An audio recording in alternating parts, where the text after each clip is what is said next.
Good afternoon and welcome to the fourth installment in our WFU Lunch and Learn series. My name is Kirsten Slaughter and I am the Membership Engagement Director for Wisconsin Farmers Union. And I'm so pleased to have you all on our call today as we talk about building blocks for cooperative endeavors.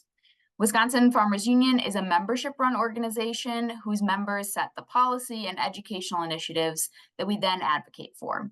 If you're not already a Farmers Union member, but are interested in kind of the topic that we're talking about today, I definitely invite you to join the conversation and join our organization. Before I turn it over to Matt, I did want to go over just a couple of quick Zoom housekeeping items.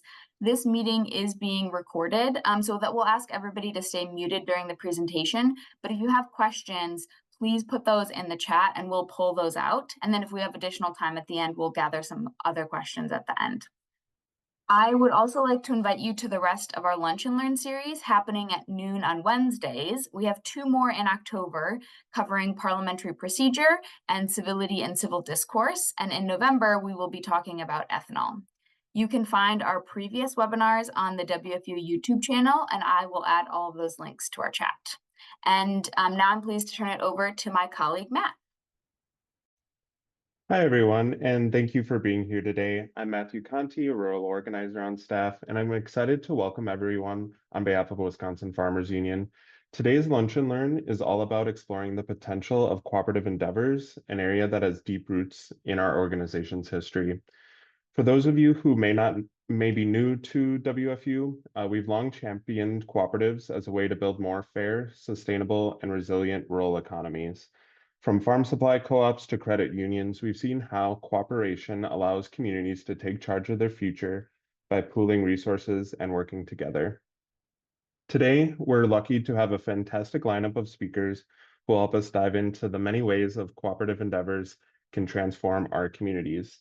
We're joined by Kelly Maynard, a cooperative development specialist at the University of Wisconsin Centers for Cooperatives, Ryan Kauth, who is the executive director of Wisconsin Center for Employee Ownership, and Robin Moore, a land access manager with the Land Stewardship Project. Each of these speakers will bring a wealth of knowledge and hands-on experience that will help us explore how cooperative endeavors can be applied to farming, land ownership, and many other aspects. Our goal today is to learn from one another and dig into how these cooperative models can offer real practical solutions for building stronger, more sustainable communities. Thank you all for joining, and let's get started. Just want to start off with a quick introduction. Kelly, if you could just introduce yourself and share a bit about yourself, and then turn it over to Ryan and then Robin. Thanks, Matt. Yeah, so as Matt said, I'm a cooperative development specialist at the University of Wisconsin Center for Cooperatives. We are now part of the Division of Extension. And I have been doing co-op development and related work mostly since about 2010 when I started working for an immigrant farmer-owned producer cooperative that was based outside of Madison.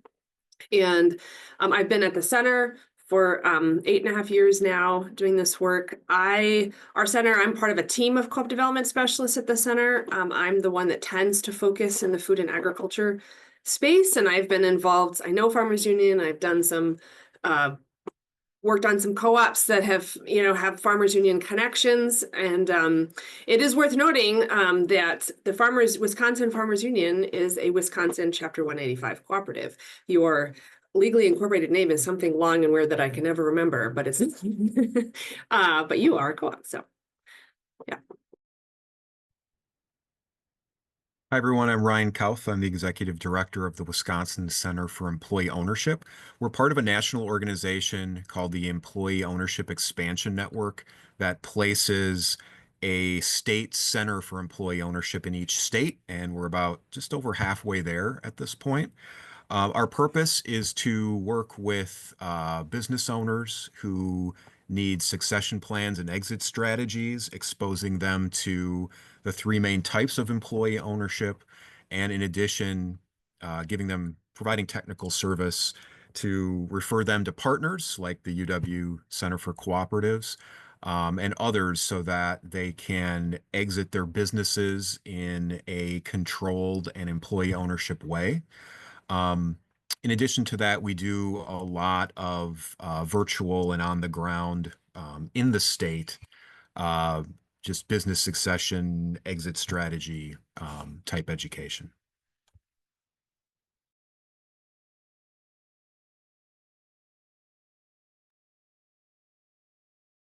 I'm Robin Moore. I work with the Land Stewardship Project, and we work on land transition and also alternative paths forward. And just for clarity, alternative means anything that's not just put on the third party real estate market when we think of alternative. I also shared a farm with another family, shared and worked on a farm with another family for long time now, about almost 25 years, and have had a lot of conversations with people about different cooperative, collaborative models. And I also serve on the Commons Community Circle Council. So that's who I am. Thanks. Wonderful. Well, thank you all for being here. We want to start off with talking about the benefits of these cooperative models. If Kelly, could you start off by talking about some of the key benefits of cooperative ownership that you see in your work? Sure. I mean, I think, the work that I do tends to focus on entities that are formed as legal cooperatives, right? But we all know there are a lot of ways, we can little c cooperate, right? And so I don't want to be kind of excluding those ways. I think both in terms of the legal sense of the term and the broader sense of the term, co-ops are a way to share risk, right?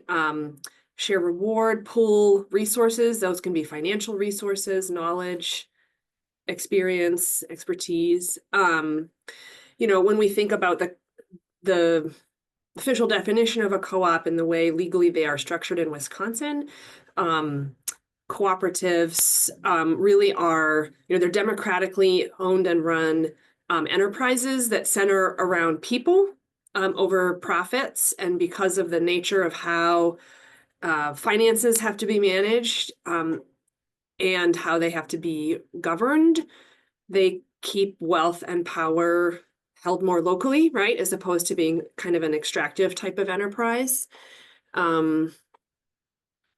Yeah, so those are some of the, I think I'll just add one. We are fortunate if you have ideas for some sort of business, enterprise, something that you think you might want to do with a group of people, or you're already in conversation with a group of people.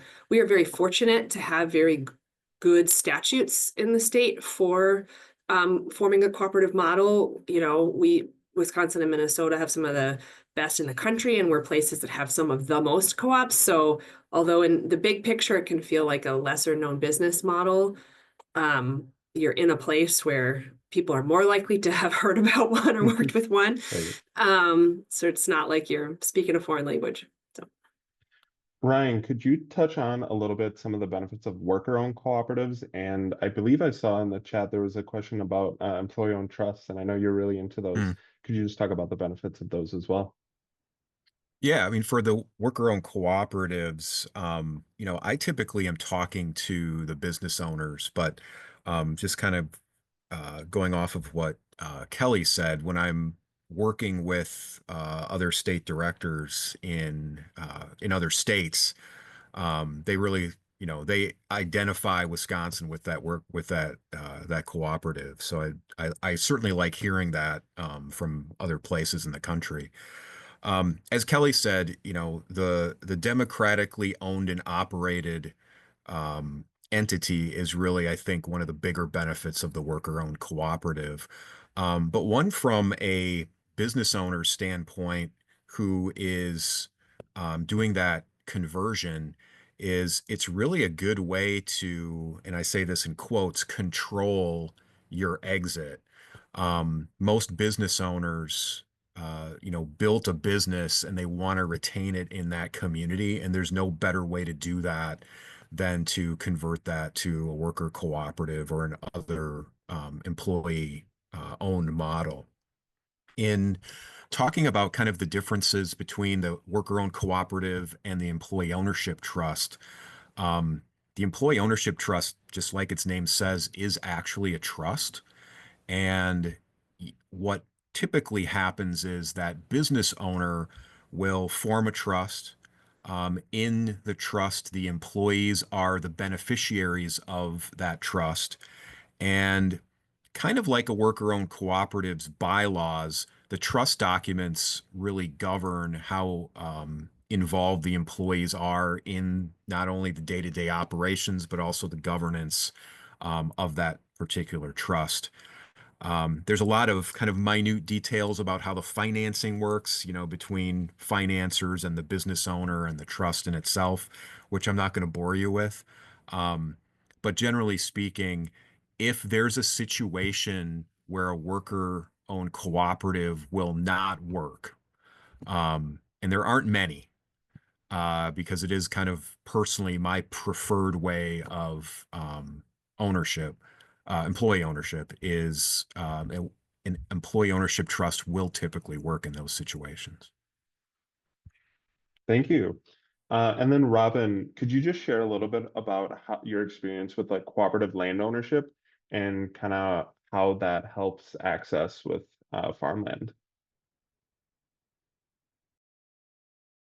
Yeah, when we started, I was there, it was a couple and myself, and we had both relocated to Western Minnesota to just see what would work. And they were out here without family, and supporting family, and we're starting a small family. And I was out here without a lot of resources on a trial basis, teamed up so that says my internet isn't stable. Can you still hear me okay? You're cutting out a little bit. I'm gonna turn If off video to make it a little Yeah, bit better. that should work. Thank you. Yeah, sorry about that. And so it started out just for practicalities. I wanted land access. I was starting farming. They wanted support for childcare management and that kind of stuff. And it quickly, the farm itself lent itself to a couple of things that we're interested in. We ended up raising hogs together. Um, Cooperatively, I did a flower business. They have an orchard still. I no longer have the flower business.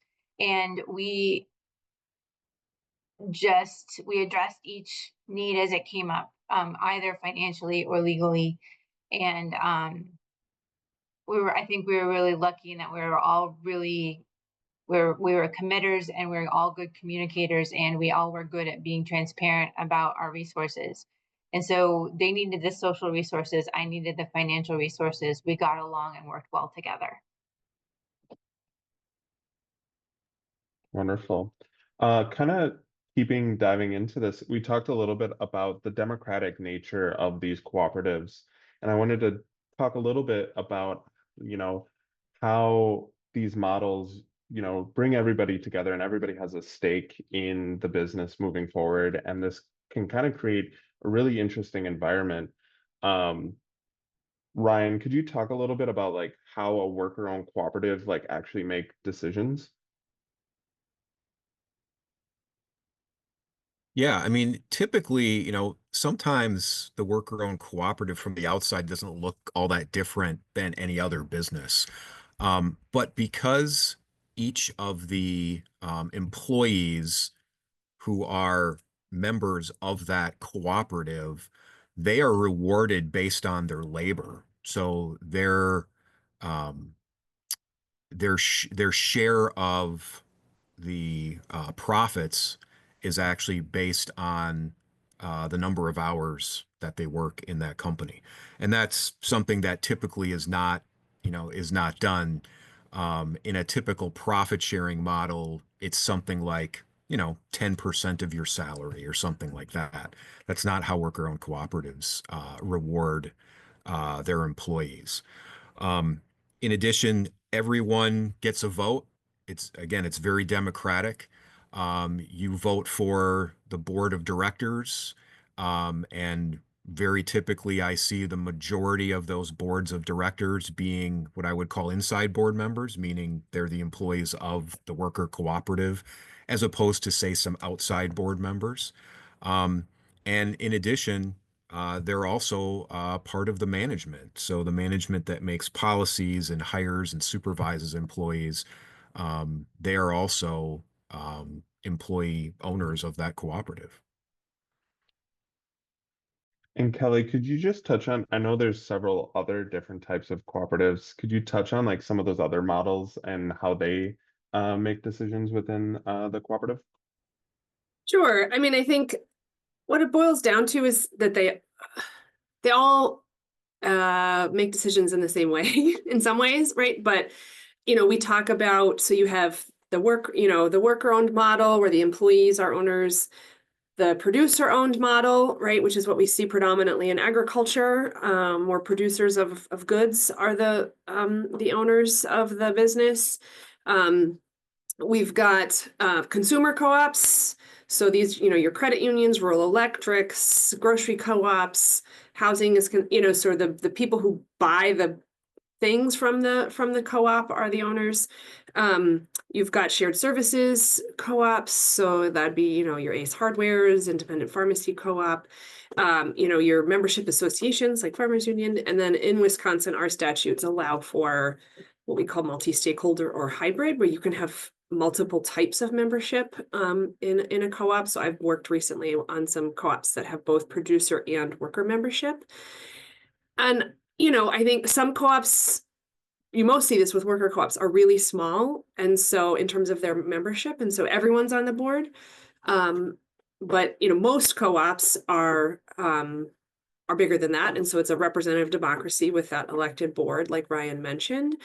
And I think one of the things that we do when we're working with groups, whether it's on a conversion or starting something new, and there's a tremendous amount of education. I feel like one of the things we recently rewrote how we would describe the steps or elements of starting this, and we made this vertical bar that was just like says learn. And it's just like it's like a lifelong commitment to learning like a lot if you're going to do this. But one of the things we often talk about is like at any given moment, and this is very true in a worker co-op, what hat do you have on? Right. So like day to day, if I'm in my employee mode and it's like, what is my job within this or, this company? But then if I'm on the board, I got to put my board hat on and I have to think a little bit differently. Right. And then if it comes time to, some sort of membership vote, whether that's electing the board, bylaw changes, et cetera, what is it? Yeah, there's different hats, and it requires the ability to kind of take on some different perspectives, right? And so, which is challenging. So, in producer co-ops, right? So, if I'm a farmer and I'm on the board, I might, if I'm just thinking about myself and my farm, I want, the best price or whatever for my product, right? But the big picture, if I'm on the board and I'm thinking about the longevity of the co-op and its ability to provide, needed services for the members. It's like, well, maybe we'll take a small cut to producer prices for the next couple of years because it's going to allow us to, you have to have that, future thinking mode or ability to not just be thinking about yourself and your farm. And so I would say that is true of all kinds of co-ops, is that ability to kind of recognize where you sit from a membership standpoint, but also what does the co-op need and what is going to serve the co-op when you are, if you're in a decision-making position. Definitely. I think there's a lot of, education that goes into it, but I think it gives kind of the ability for everybody to kind of be a stakeholder in it and actually think more thoroughly about, their own job or if they're a producer, where they're putting their products into. Robin, if you could talk a little bit about how your cooperative is structured and how you make decisions with your other members when you're thinking about, changing something on the farm or when you're selling products or however that works? Yeah, so there were just three of us, and we were, I just want to be super clear that we weren't like an official cooperative, but we counted each we counted each adult. Like, I know it sounds like super clear, but when you're a married couple and a single person, sometimes like you just have to be really clear that each of those married people are also individuals, and that they have carry the financial responsibility of individual. So we divided costs, like farm, like personal home infrastructure, in thirds, and business infrastructure in half, because they owned the businesses. Those were things we did. We always we went within a consensus model. We were really careful to value our hours, to track and value our hours when we did the hogs, for instance. We were really careful to watch who is doing what and to track those hours and compensate accordingly. We had to come to agreement on how we were pricing the hogs, how we were making choices around how many to raise, when to move them. It was a lot of conversation, and we had to agree. Occasionally, the wife of the couple would very intentionally delegate decision making to the husband and I, because we were much more engaged in the hog venture. And she's like, I am recusing myself from this decision making process. I agree with whatever you decide. But we were just really, really clear about all of those pieces. Does that answer your question? Yeah, and I think could you just touch on like the importance of that communication a little bit and like why it is really important for you to be on the same page and effectively communicate? Yeah, that is the only reason why this worked. That's the only reason this worked. And one of the people was trained in holistic management before we started. She was like a young and so she had some organizing slash planning training that we started using from the beginning. And there was conflict, and there were tears, and there was frustration, and we've had hard conversations about power dynamics when they own things and I don't, when they're a couple and I'm not. But um we did some really clear goal setting and visioning together at the beginning, and we've done it together about every 5 years or whenever a major decision comes up, and we keep touching on the things that we all want and care about, and those remain really true and aligned, and it helps navigate those like smaller hurts or frustrations or miscommunications or differences. um so yeah. Definitely. Thank you.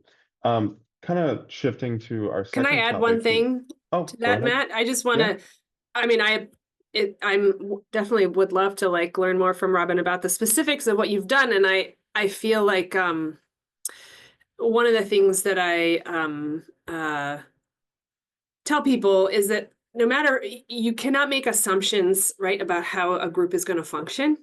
And it doesn't matter if these are people you've been friends with a long time, you've known in X, Y, or Z capacity for a really long period of time. Sometimes going into cooperative business with friends is the hardest because you make a lot of assumptions about how the group will function, how you'll make decisions, et cetera. And then there's not a lot of time dedicated to the thought that obviously, Robin, you talked about went into the, parsing out, the certain kinds of decisions, these 3 votes, other kinds of decisions, 2 votes, I mean, that is a tremendous amount of thought. And then it's the documentation piece, right? So it's like we figure out how to think about it, how to talk about it, we prioritize it, and then we write it down, right? In a group, the only way to like have clear expectations and have those tied to like we have this common vision, set of goals, et cetera, is that you've like made the space for that to be put out there, and then you've documented it in some way that everyone can see or otherwise have access to. And that in the work that we do, when I say we, myself and the other developers at the center, that's the part of the business development process that we emphasize the most. Is just like we're all human, and we can be our greatest whatever heroes, advocates, and our own worst enemies. And so we have to dedicate the time to figuring out how the group will function. And that is not a thing that a lot of us have a lot of practice in or a lot of formal training in. So it's like Robin mentioned, like someone in her group that, had some brought tools and expertise from a past experience into it. Anyone you can tap into that's got those group facilitation, decision making experiences, skills, etc., is like a huge asset. Definitely. I kind of wanted to jump into thinking about how starting or converting to a cooperative model kind of comes into being.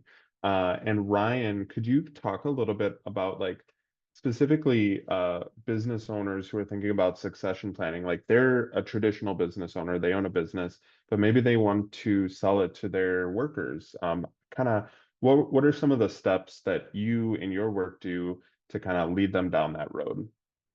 Yeah, as Kelly and Robin were alluding to before, so this is a great segue, is, the first thing that these business owners really have to do, especially for a worker cooperative conversion, is really to talk to all their employees. And that's typically something a business owner is not prepared to do, and they're just not ready to do yet, to say, um, you know, I know that it looks like I'm getting older, and I know you're probably thinking what's going to happen to the business. Sometimes that conversation is actually pretty easy because all the employees kind of know, right? It's coming. Um, that's actually the first part, and I think that's why the worker-owned cooperative is probably situated as one of the better employee ownership options. In the other forms of employee ownership, that doesn't necessarily have to happen. And then once that happens, there's a feasibility study and a business plan and things like that. But involving your employees early, whether it's a business succession conversion or it's a startup of a worker-owned cooperative, is really the key to it, as Robin and Kelly alluded to. Definitely. And Kelly, or if you have something to add, please do. I No, was I just going just to see ask, there was a question in the chat and we can hold it, or Suzanne yeah, I was think we'll hold hold those those. till to the Okay. end. But I did want to ask you, for somebody who maybe is thinking about actually just starting a cooperative out of the blue, kind of what are those first steps, and how does somebody who gets in touch with the UW Center for Cooperatives, what's that pipeline into starting a cooperative? Yeah, I mean, we're pretty easy to work with. I like to think. I mean, you just have to call us or send us an email or fill out the intake form on the website. And I think that starting from scratch, right? So you maybe already you have some business idea, some like community need, right? That you're like trying to or challenge you're trying to solve. And so the role that we play, it's just like the starting the conversations, right? So like who are the people that are part of this conversation that that have the ability to kind of shepherd this idea along. And so we play a kind of a both an educator role, a connector role, like to other to sets of professional expertise and things that we don't have, and other resources, and then a facilitator role. So it is, I saw Robin put in the chat having, outside facilitation referees really invaluable. So, we joke a little bit that our titles should be cooperative doula and therapist, more accurate description of what we do.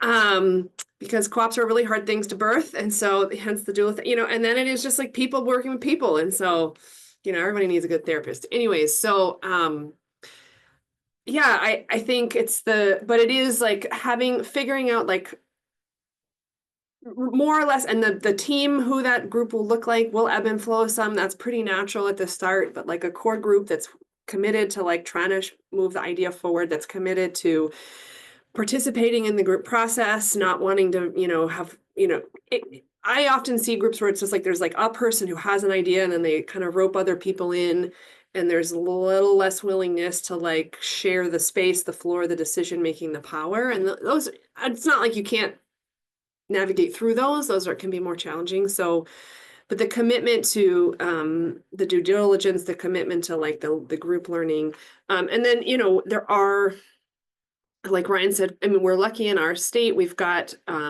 some resources at the state level from Wisconsin Economic Development Corporation to support. It's a pot of grant funds that helps fund feasibility studies for cooperatives and some startup legal and accounting support or other professional services.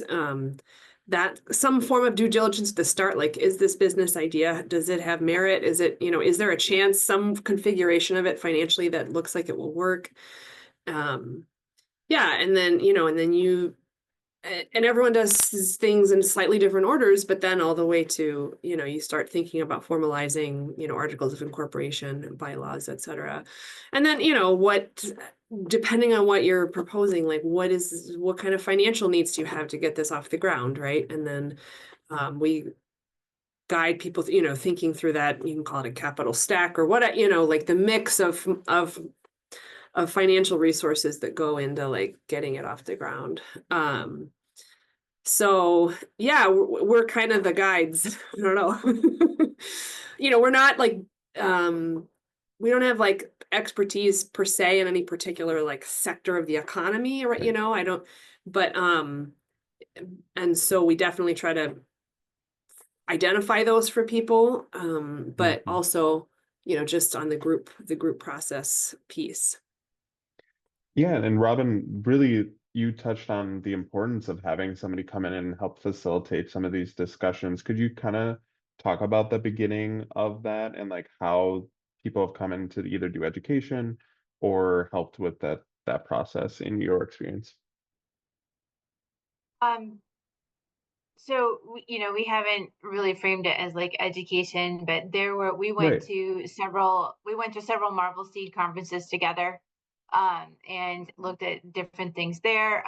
When we would come across something that was particularly sticky or really emotional, we would often call. We had neighbors. I don't know if y'all know Audrey Arner, and she was long term in LSP, but like she was a neighbor, and we would often call her in, or friends, to either help us like brainstorm or to help us like navigate something that was really bringing up a lot of emotion.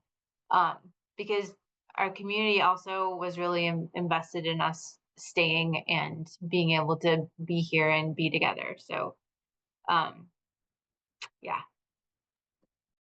Definitely. And Kelly, you kind of mentioned this a little bit earlier, talking about the financials. Could you dive in a little bit more on some of the options out there for securing funding, or how should people think about the finances when they're thinking about starting a cooperative? Yeah, I mean, I think people are getting more and more creative about how they pool the funds they need. I think first and foremost, though, you do have to consider that there is the investment of the members, right? And everyone, there's different capacity to do that. And so that becomes part of this conversation about like, what is the membership, the equity requirement, membership buy-in requirement. Certainly that is one pool, right? And it might end up being a large pool or not, there's a lot, increasing number of groups I see are doing some form of crowdfunding, right?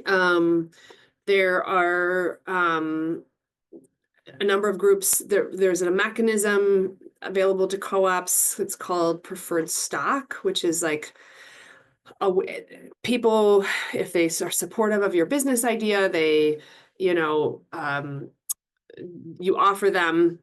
They buy stock. It doesn't give them ownership rights. This is a key distinguisher. But they do get priority, like in a dividend at the end of the year. And there's a lot of different ways to structure preferred stock. And then traditional debt, folks working with, a lot of co-ops try to work with other cooperative type financial institutions because it's like can speak sort of the same language. So credit unions, Compere, CoBank, these other entities that are themselves cooperatives. There's some grant funding out there. I mean, I think that would be it's building your business plan around grant funding is not a recommended idea. And sometimes you can get it, but it's not a thing to rely on. And there's almost no grant funding out there that will fund like just operating cost or so there have been some unique pots of money recently. Like I've been supporting some groups in the meat processing space, and out of COVID there were some unique pots of money that came out to support meat processing, but they're not gonna like rely on that forever. So yeah, it's often a mix, and you can do some, I know groups, and this doesn't come without risk, but like some members of the co-op can put in more money than others. And so there are mechanisms to accommodate that. So maybe some of those members also buy shares of preferred stock, or maybe some of them make a direct loan to the co-op, and it's, they could just develop the terms between themselves and the co-op. All of those things should get reviewed by somebody. Yeah, so some of the ways it's done. And Matt and Ryan could talk to the conversions, worker ownership, worker co-op conversions. One of the ways that works best is if it's seller financed. So the selling owner, there's like it's not a like immediate exit. There's some sort of, and they help with a piece of it, and they're the ones who are kind of being paid off over time. Yeah, Ryan, could you touch on that a little bit?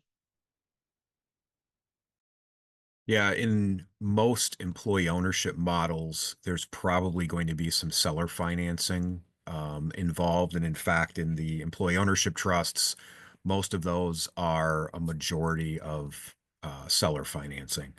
And as Kelly alluded to, the good news is there's a lot of sources of capital out there that can be used. The bad news is there's a lot of sources of capital, and you really need a person, a facilitator like Kelly or someone else at the UW Center for Cooperatives to really kind of facilitate that, as well as bring in the right advisors, such as attorneys, and then who their CPA is going to be going forward, who needs to understand, cooperative models.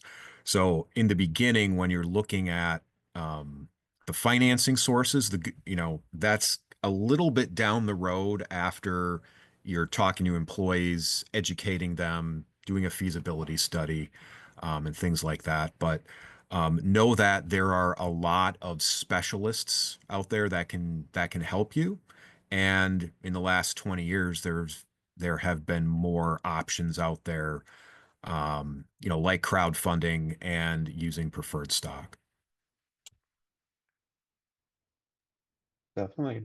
And then once kind of all of this has been kind of put into place, you've talked with, Ryan at WICO, Kelly at the university. Can you talk a little bit, Ryan, about some of the education aspects? Like how do these now employee owners, when they come together, like what are the things that they should be looking at? Like, is it skill development or conflict resolution, those type of things? The answer to that is yes. It's Right. all of that. And again, some of the people on the call here are involved with that and do that. Um, that's not part of my role Okay.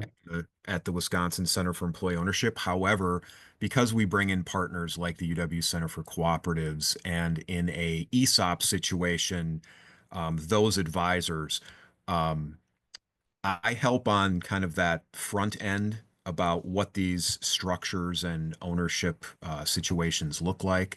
But as I bring in more partners and we have a feasibility study done, a lot of those partners are also the ones that help with the employee upskilling and education going forward. I think that's also a big benefit of an employee ownership model in general is there's ongoing education for everyone. It's not just like the CEO is going to some executive education, thing. It's everybody's involved with that, and it's part of the culture. Yeah, Kelly, could you talk about when somebody like Ryan is like, "Hey, I got this cooperative starting," and they pass it over to you, how that structure looks? Yeah, well, and my colleague Kristen is on the call actually, and she's the one on our team that works the most with Ryan and does a lot of our conversions work. But yeah, I mean, I think as a center, and for folks, if you've heard of the 7 cooperative principles, principle 5 is education, training, and information. And I think Ryan, you mentioned something about culture. Like the more that you can bake in, the like this, we're going to be learning about stuff in this endeavor for as long as we're involved with it. As long as if you can bake that in early on, and just like this openness to like we've got to learn, we got to be open to new ideas, we got to be open to training.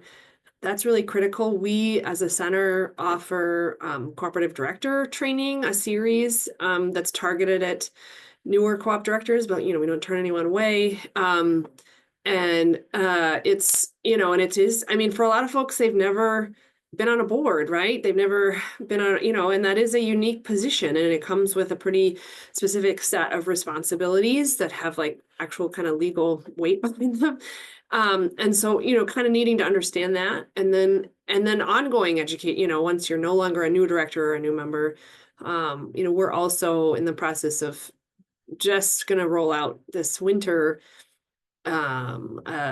a training series that's for employees of co-ops, so non-worker co-ops, but employees of your other type of producer co-op, for example, like who may not know, like, well, I work for a business, but why is it different from other businesses? And whether whether you go to the outside trainings or you bring people in, I do think that it's just like the more you create that culture that we prioritize this, and you create the time for it, which is hard because we're all busy. Yeah, the better it is. Definitely. Another thing that I want to talk about is conflict resolution. I think, when we get together, people can disagree and cooperatives can be really challenging.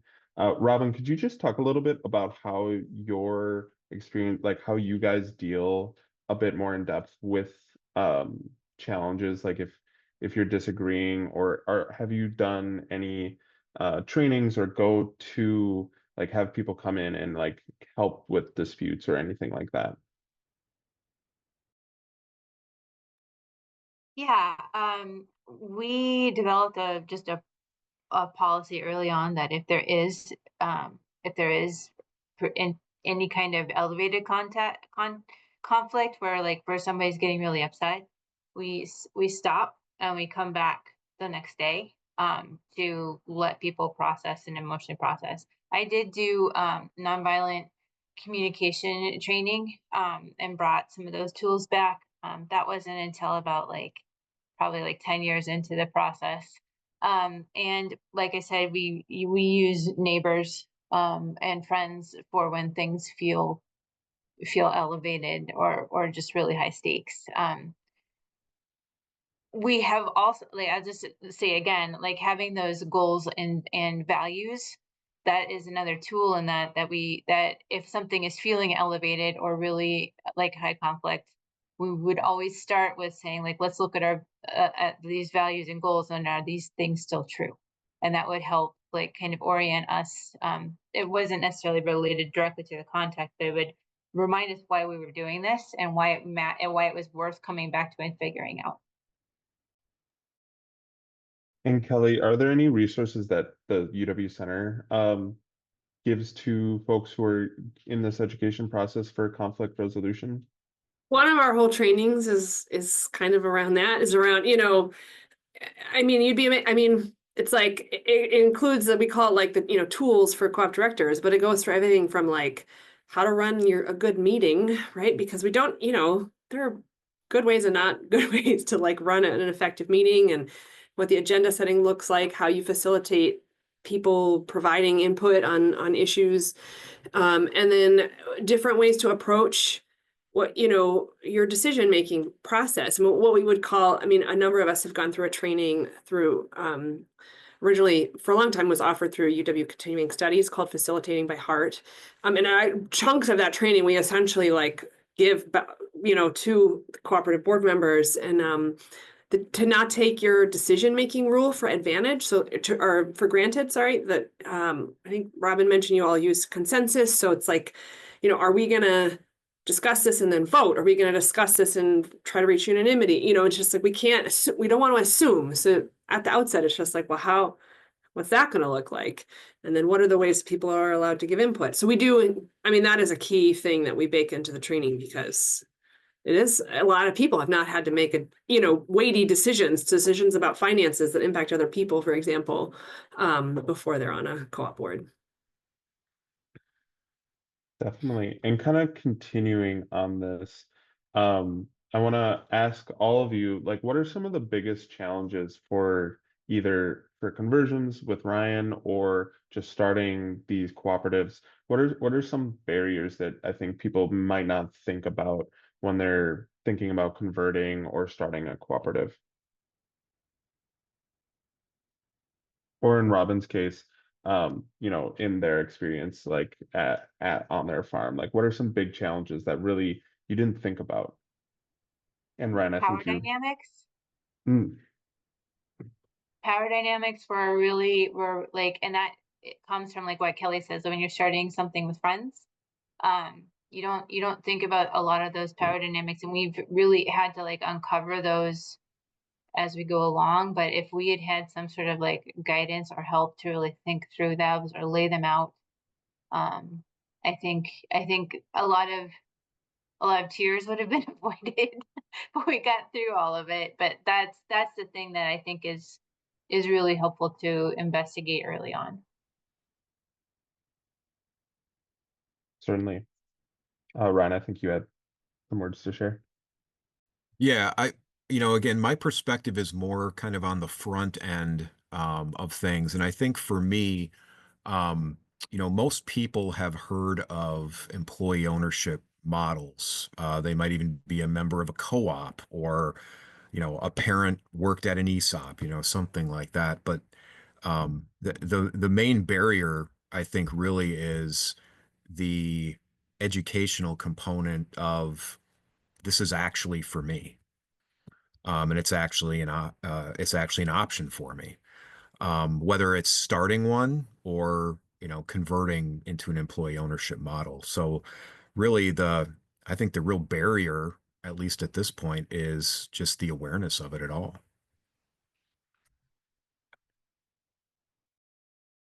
I definitely do agree. I think that as somebody who is definitely interested in cooperatives, talking about them with some folks, they don't see them as being different entities. The differences between what a producer co-op and a worker co-op is. So I definitely agree with that. Kelly, what do you kind of see like when you're facilitating these discussions? Like, what are some things that people bring up that's like, oh, I didn't think about this?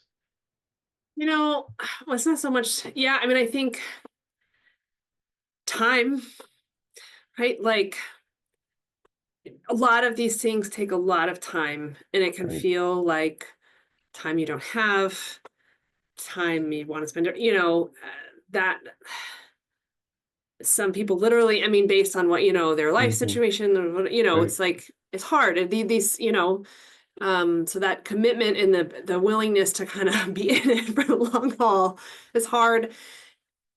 I will say, as lucky as we are in Wisconsin with the statutes we have and greater awareness than in a lot of other places in the country, it can still feel like a bit of an uphill battle when you're talking sometimes with financial institutions, other people, like, oh, this is a co-op, like, what does that mean?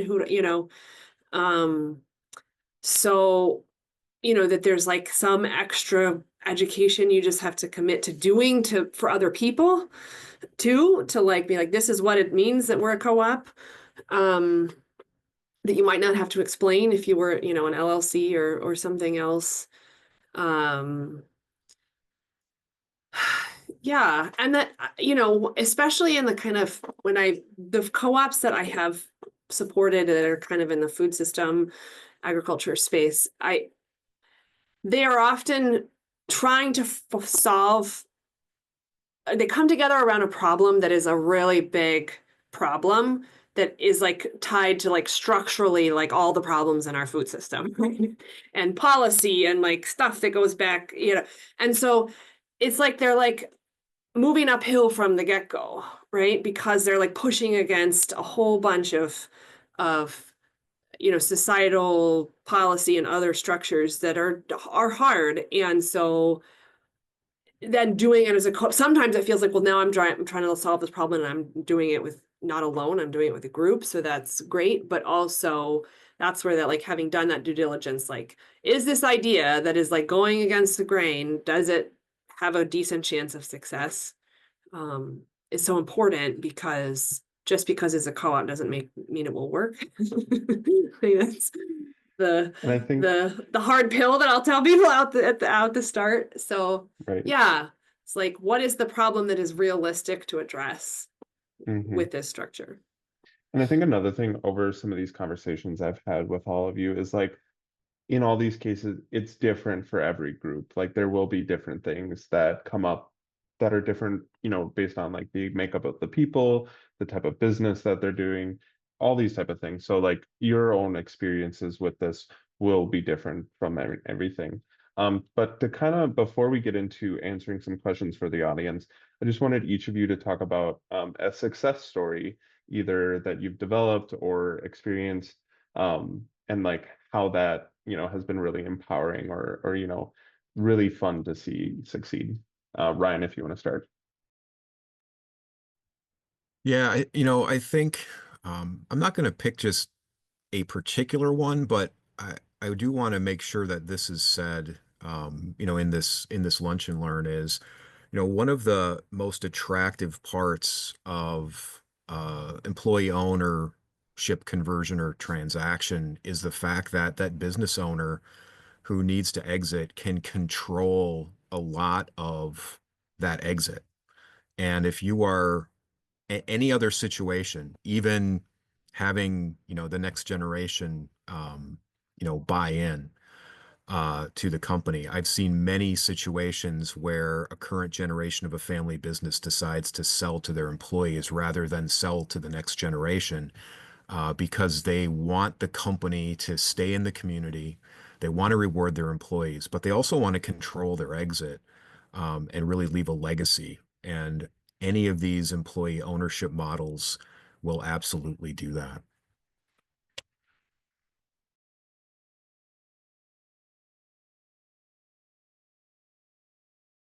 Oh, you're muted, Sorry, Matthew. I There you was go. muted. Kelly, yeah, what are some examples or kind of more like Ryan, some philosophical prescriptions that you would like to say about successful cooperatives?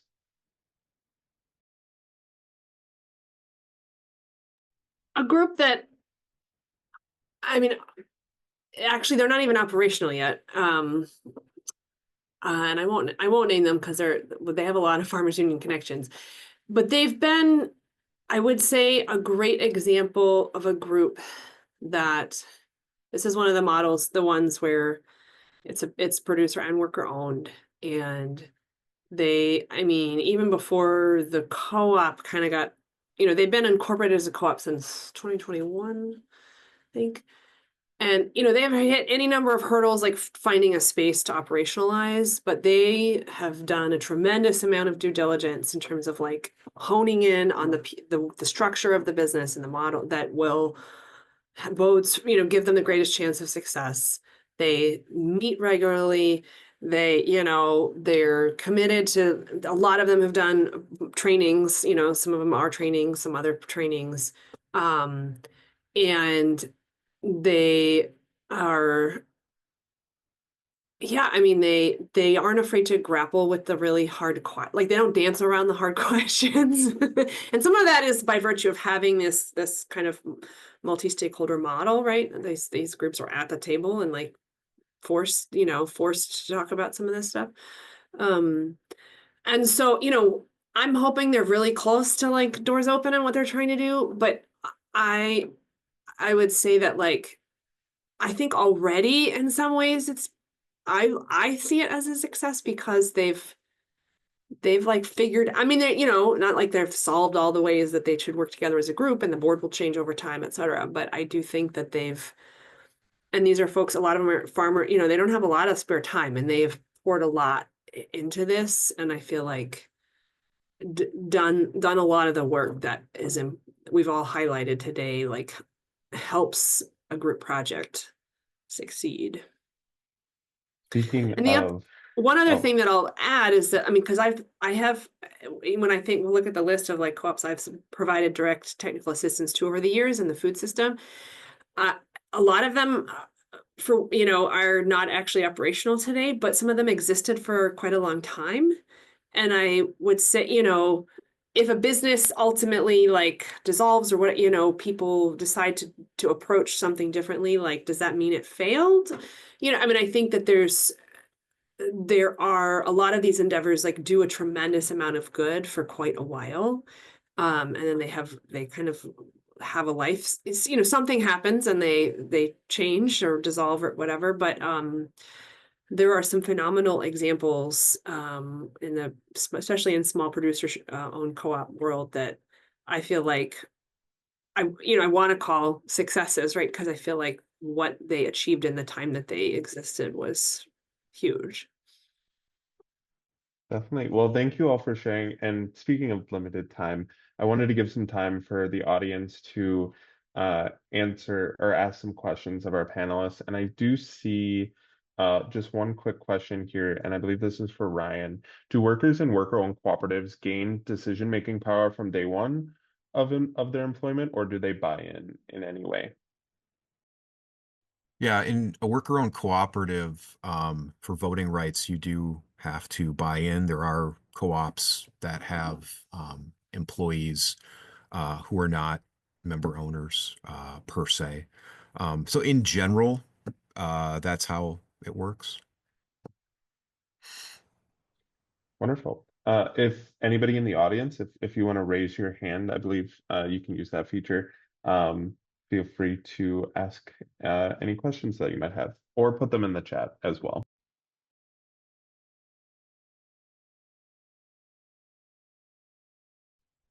Hi, I'm April. I'm with the Ohio Farmers Union. I really enjoyed the talks today. And so I'm in Akron, Ohio, and Ohio, as I'm sure you know, we don't have as many cooperatives as other parts of the Midwest. And so what could I say to like my neighbor or a friend, or if I just happen to see a state legislator out and about promoting more cooperatives? Um, April, so myself and all the folks at the UW Center for Cooperatives are pretty heavily involved in um, sometimes even reviewing potential bills, legislation, things like that. For you, I would certainly connect with Chris Cooper at the Ohio Employee Ownership Center. He's been around a while and understands the Ohio state law. Um, but first of all, employee ownership is a really great topic for either side of the aisle. It's a win-win, no matter what political party you're part of. And there are states, Wisconsin leads in co-ops, but there are other states that lead in state legislation, like Oregon, Iowa, Nebraska, or Colorado, as some of those. And so, like Wisconsin right now is looking at some models from those states as well. But I would connect with Chris and see what kind of advocacy he's up to, and join him if you can. Ohio also has a co-op development center. Hannah Scott is the director there, so feel free to reach out to me. I could put you in touch with her.